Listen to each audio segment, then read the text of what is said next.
So hello and welcome to another Lunch and Learn sponsored by A.T. Still University Information and Technology Services Group. We're glad that you're with us for this broadcast from either Google Plus or YouTube. And we are once again using internet broadcasting technology via Google Hangouts for today's session. And if you've been with us before, you know there are a couple reasons we do this. This being using Google Hangouts. First is because Hangouts are available to everyone within the ATSU organization. So that comes through our ATSU Google Apps for Education account. Makes it easy for anyone to participate. And then second is because Hangouts incorporate both social networking and collaboration tools. And we know that many of us are just too busy with the day-to-day to kind of play with new technology or spend dedicated time learning how to use these online collaboration tools. And so we try to combine tasks and use these as an example where you can actually learn some information that's valuable. And hopefully these sessions will also get you more comfortable with this form of online interaction. So we ourselves continue to experiment with the Lunch and Learn sessions. As you can see, we still struggle sometimes to get people in, but now that we're all here, we're continuing to try and find better ways of communicating and collaborating with the ATSU community and even beyond. So this is a public session. If you're not with ATSU, welcome. You can learn a little bit about our help desk and how we're organized. And our hope is that through these sessions, we'll discover better ways to build virtual community, share more ideas, and evolve our geographically separate campuses into a cohesive and connected learning organization. So, to make these sessions more interactive, we really want you to experiment with us by participating in the session. Participation is easy. You can add your comments to what we refer to as the chat room. The chat room is simply the comment area for this event on Google+. So the little area right below the video window that says add a comment. And so if you would, just add a comment there. Let us know you're here. You can say hello world or I'm here. Don't worry, you can't break anything. Sometimes it takes a few seconds for all of the posts to show up, so be patient. And then we have people that are monitoring that area, and then we'll include any of your comments, ideas, or questions into the discussion during the session. So we really encourage people to ask questions using this format, share your opinions, post your thoughts, or as I always say, even throw the virtual tomatoes by using that comment box below the Google Plus Hangout in the video area. So in addition, for today, we are again going to experiment using a new tool that allows us to monitor comments made through Twitter. So you can also send your comments in through the hashtag ATSULL, pound ATSULL for Twitter. So if you have a Twitter account and you prefer to share your comments that way, send them in with that hashtag and we'll include those comments too. So ideally, the comments will help broaden the discussion and add some healthy and hopefully fun variety around the topic. So today we're going to do a little session on the help desk, give you some familiarity or kind of reintroduce you to members of the help desk, and then try and answer some of the questions, who do I ask? So the help desk is kind of the point of contact for a lot of IT services. And to help us with that discussion, we have our very own Gene Varnold.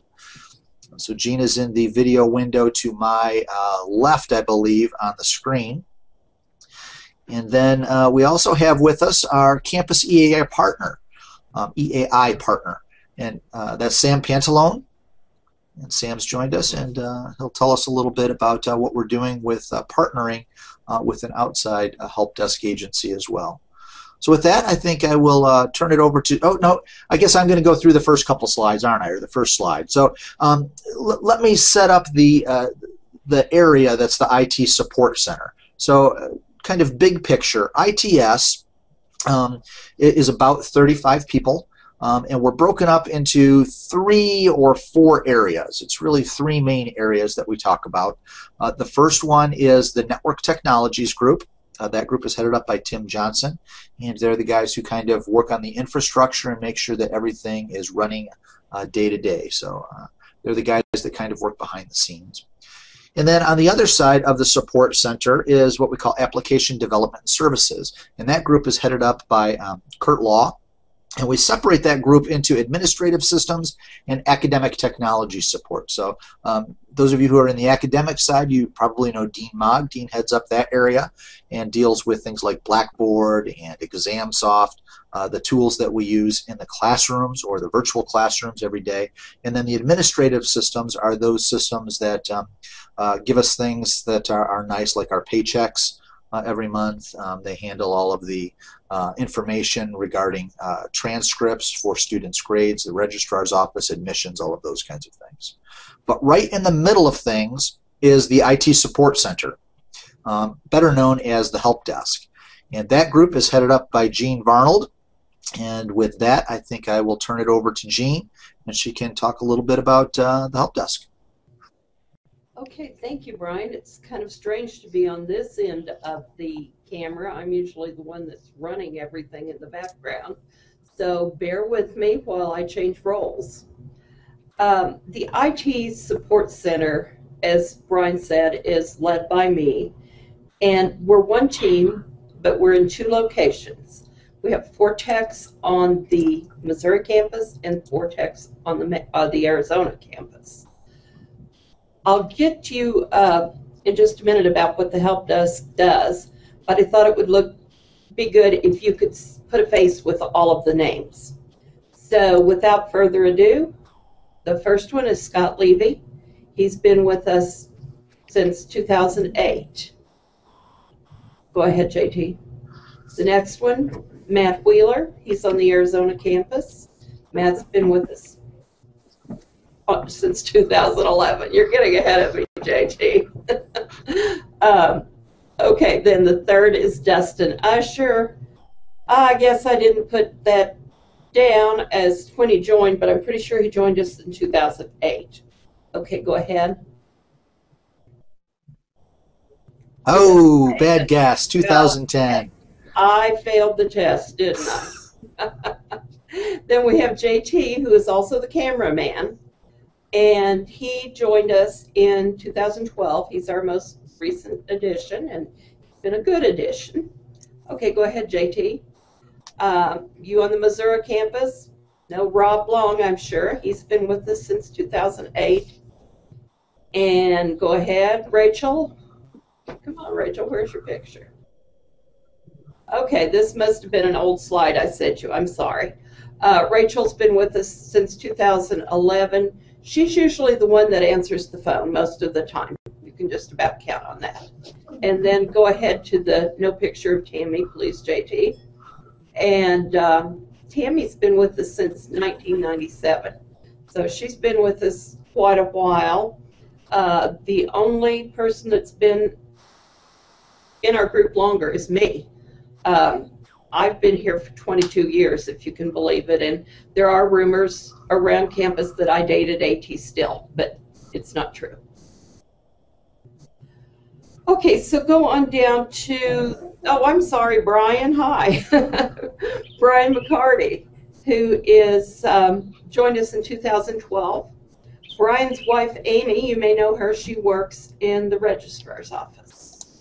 Okay, go on to the next slide then. Okay, our major responsibilities.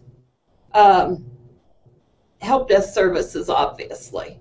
And then we do printing support, collecting feedback on services, technology-related purchases, equipment maintenance, and maintaining equipment inventory.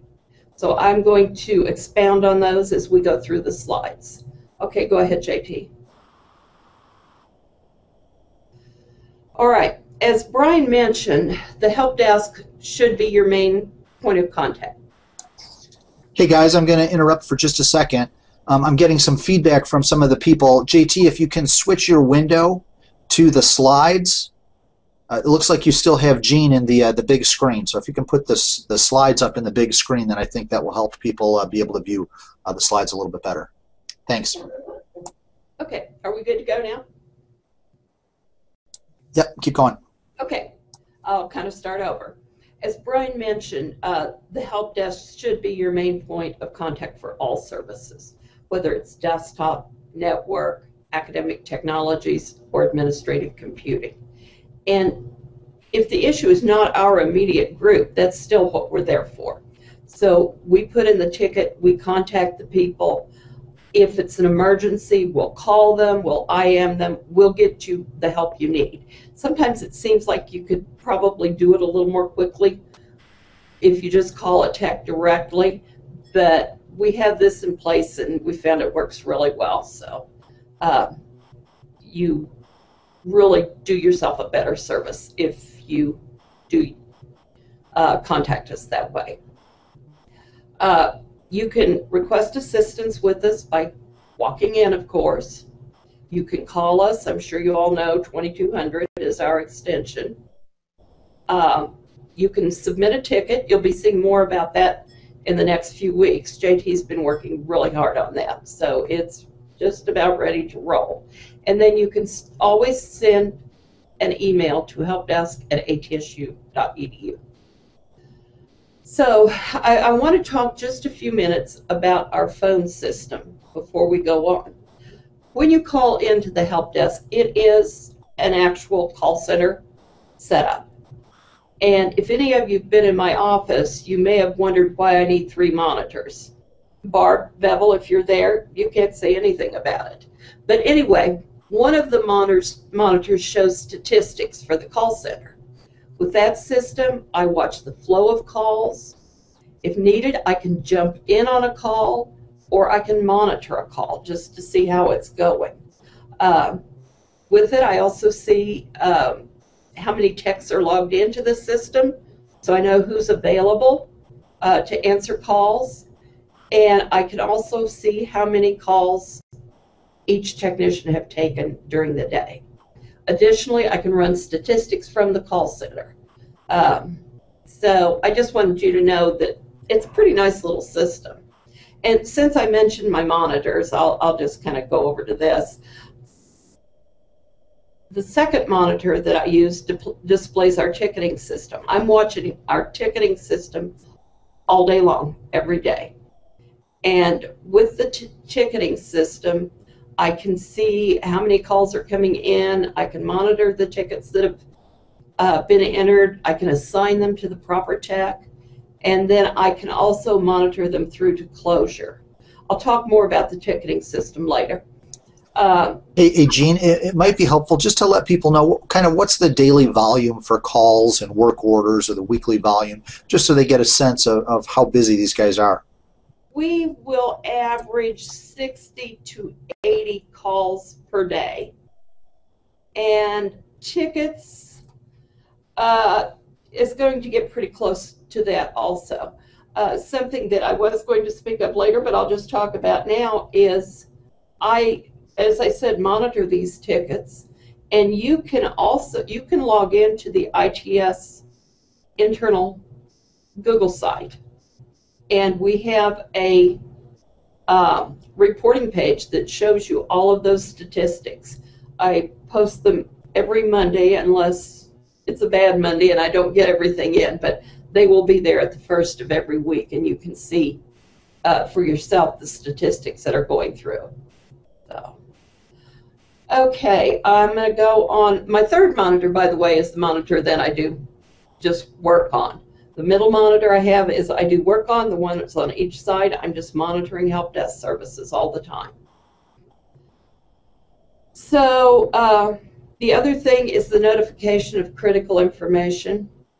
If we have a downtime, I'm sure you all have seen the Help Desk Jean emails that come out announcing that we're having an issue, or announcing that we're having network maintenance. Other information I might roll out is, well, let's see.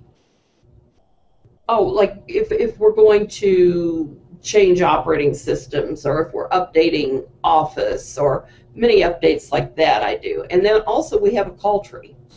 And we run that really when we've got a pretty major problem and we want to let everyone know quickly.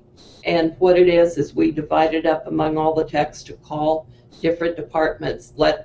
Normally the admin that answers know what's going on, or we can let whoever answers so they can spread the word within their department.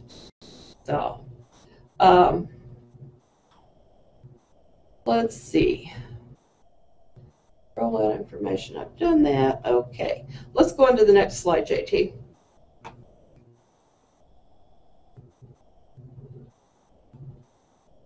And okay, we're not on the same slides. All right. Bear with me. I'm going to find that slide, and then we'll talk about it. There we go. IT support and collecting feedback. We send out surveys. We try not to just send out so many that we are annoying you, but the surveys are important to us. So we really want to see the satisfaction of you, our end user. So that's why we use surveys as one of our tools. We've categorized them into 3 types: specialized, ad hoc survey. This one is like if we'd had a rollout, something like that, we just want to know how we did, whether we notified you correctly, whether we followed through correctly, whether you've gotten all the information that you need. So that's how we use the ad hoc survey. The work order closure survey, you receive that when a work order has been closed. You'll have a link in the email that tells you that it's been closed. You can click on that link, go into the survey, and you let us know what your thoughts are on how that ticket was solved. I monitor this one very closely, and again, on our reporting page, we report that weekly as to what people have reported back to us. So you can follow us also. Now, our big survey is the annual survey. Brian's the one that started calling it report card, but he's right. It definitely is our report card. You know that I send the results out every year after we have done this, but you do need to know we take those results so seriously. It lets us know what we've done the previous year, what we need to improve. It gives us quality control. It lets us see how we're progressing in the year, if we've done better in certain areas or if we need to do better. So that's something that I take to heart, Brian takes to heart, and the other managers do also. We do publish that. We send it out in an email to you, and it's also on our IT page. Well, it's probably a good time to do a little segue toward Campus EAI. Really, our contract with Campus EAI came as a direct result of this annual report card. So for the last couple of years, we knew that we had issues with our outsourced, or after hours as we call it, help desk support. And that led us to change vendors. And so we've been with Campus EAI. I don't want to steal Sam's thunder for a little while now. But that really is a direct result of the annual report card. So we really do take that feedback seriously.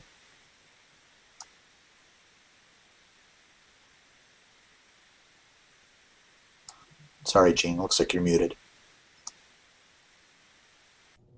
That was JT's fault, not mine. Okay, JT, if you could go on to the next slide, then I'll figure out where it is on my slides.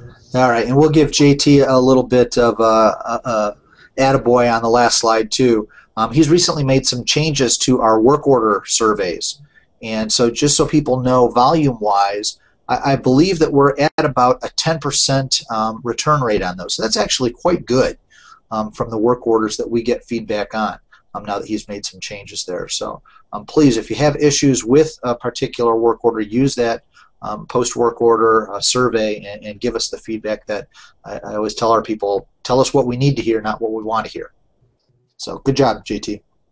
Also, I will add to that if you're commenting on it and you want to talk with me, talk with Brian, whatever, or one of the other managers, put the ticket number on it.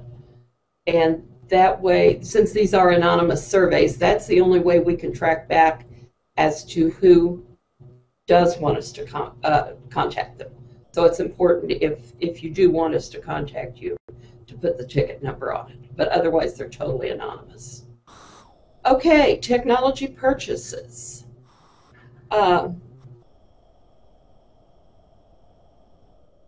Let me see, how do I want to say this? This is probably one of the aspects of our service that I get the most questions about.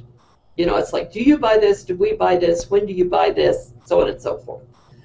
We purchase your needed equipment unless it is something that is specialized to a specific job function. Like if you're a researcher, whatever type of equipment you would need to perform that research. But we do purchase your computers, your monitors, your peripherals, everything like that. We also purchase the needed software. Again, it's kind of like the hardware. We purchase the normal software that people would use, but if it is specific to a job, your department would purchase it.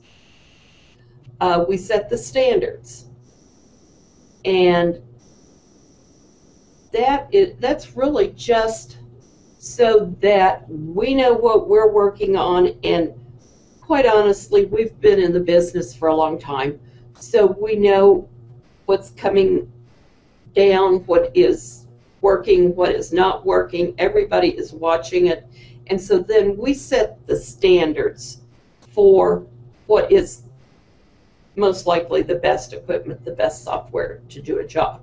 That doesn't mean we won't listen to you. So anytime you want to make recommendations, that's fine. On to saying making recommendations. A lot of times there'll be a grant purchase or something like that that involves technology. We'll help you find what is best for the need and help you get the best pricing for it. We establish the vendor relations. We meet regularly with all of our established vendors, and it's not just the help desk that does this. Brian meets regularly with them. I meet regularly with them. Tim, Dean, Kurt, depending on the vendors that are more targeted for their service. So that's something that we really take seriously. So, and then along with establishing the vendor relations, we negotiate the pricing. For instance, each year I get with CDWG, who we buy our computers from, and we talk about what the new setup for those computers would be. We negotiate the pricing, and then that is what those computers will cost us for the entire year. Same thing on laptops. It's just that way there are no surprises, and that helps us out a lot. One of the big ones is the 4-year refresh that we get a lot of comments on. Or when do I get my new computer, so on and so forth. We do have a 4-year refresh. We try very hard to stick to that. There are sometimes we get surprises, and I'll talk about on another slide, we keep an inventory on them so we can tell you how long you've had your computer if you have a question. So the other equipment that we purchase are phones for Mesa, and then again, as I said, the software except the specialty software. Okay, JT, go on, please. Okay, let me see if I can find that one. Make up your mind. Oh, which slide are you on? IT equipment. Right now we're on you can go to either the equipment inventory, or you can go back to the installation and repair. No, I can go to equipment inventory. Okay, let's do that.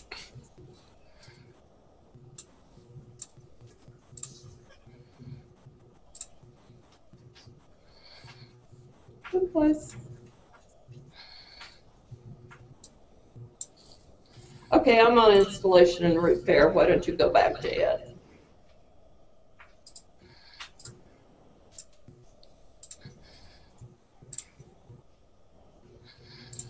Okay. All right. It's pretty simple. We install all of your computers, all of your peripherals, anything that you need installed, we will install. And sometimes if you do have specialized equipment, it may take us a while to figure out with you how to install it, but we will help you with that. We do repair and maintain both the university's computers and the student computers. So we stay pretty busy. We have certified Lenovo repair specialists, and give a shout out to Matt Wheeler because he is our first Apple repair specialist. So he's really coming right along with certificates. In fact, today he's taking his Network Plus test, so we're excited about that. So yeah, I think that's an important item to mention, is that we actually have certified Apple repair technicians on the Arizona campus with Matt, and then we're working toward the same thing here on the Missouri campus. So we support both platforms. You know, it seems like there's an age-old question of PC versus Mac. In our world anymore, it's what tool does the job the best, whether it's a PC, a Mac, a mobile phone, a tablet, a laptop. There's just too much of a variety for us to get into those kinds of issues. We try and support whatever tools users are using to do the jobs that they need to do. Well said. We also, on the Mesa campus and a few phones on the Missouri campus, we install, we maintain those and repair those and purchase them. Okay, JT, next one.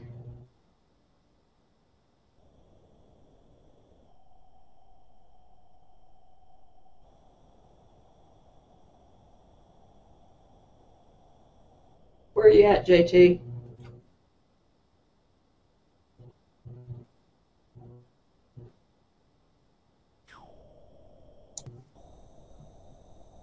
Just go ahead and talk to it, Jean. Yeah, I'm going to go ahead on and talk about our equipment inventory.